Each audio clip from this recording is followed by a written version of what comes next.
Hi hello welcome to lucky world. ఈరోజు beetroot fry అండి. ఒకసారి ఈ విధంగా ట్రై చేయండి, చాలా బాగుంటుంది. అన్నంలోకి, చపాతీలోకి, పూరీలోకి, దేనిలోకైనా చాలా బాగుంటుంది.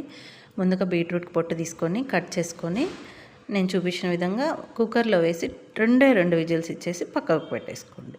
ఆ తర్వాత ఒక మిక్సీ జార్ తీసుకొని దాంట్లోకి కొంచెం పచ్చి కొబ్బరి, పచ్చిది కానీ ఎండుది కానీ ఏదో ఒకటి తీసుకోండి. ఎండు కొబ్బరి తీసుకుంటే ఎండుమిర్చి వేసుకోండి, పచ్చి కొబ్బరి తీసుకుంటే పచ్చిమిర్చి వేసుకోండి, చాలా టేస్ట్ బాగుంటుంది.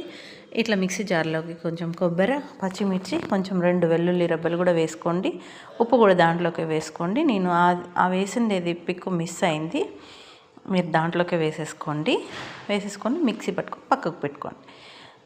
మళ్ళీ ఒక పాన్ తీసేసుకొని స్టవ్ పైన పెట్టుకొని కొద్దిగా ఒక 3 టేబుల్స్ ఆయిల్ వేసేసుకొని కొంచెం మసాలా పోపు దినుసులండి, కొద్దిగా మినపప్పు, శనగపప్పు, ఆవాలు, జీలకర్ర, ఎండుమిర్చి, కరివేపాకు అన్నీ ఒకదాని తర్వాత ఒకటి వేసేసుకొని కొంచెం ఫ్రై అయిన తర్వాత నేను చూపిస్తున్నట్టు ఇట్లా బీట్రూట్ వేసేసుకొని బీట్రూట్ కూడా 2 మినిట్స్ అట్లా ఫ్రై చేసుకోండి.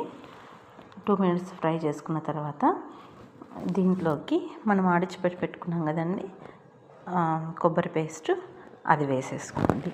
కొద్దిగా ఫ్రై అయిన తర్వాత వేసేసుకొని అది వేసిన తర్వాత కూడా మళ్ళీ 2 నిమిషాలు అట్లా వేయించుకోండి. ఇది దేంట్లోకైనా అండి సూపర్గా ఉంటుంది. అన్నము, చపాతీ, పూరి, దోశ దేంట్లోకైనా ట్రై చేయండి, సూపర్గా ఉంటుంది తినడానికి. ఇది ఒట్టిగా అయినా తినచ్చు అన్నంలోకి, ఇంకా లేదంటే ఏదైనా కూర కాంబినేషన్స్ ఉంటాయి, పప్పుచారు, సాంబార్ అంట, చట్నీలు, ఇలాంటి వాటిలోకి కాంబినేషన్ కూడా చాలా బాగుంటుంది. ఒకసారి ట్రై చేయండి. Thanks for watching.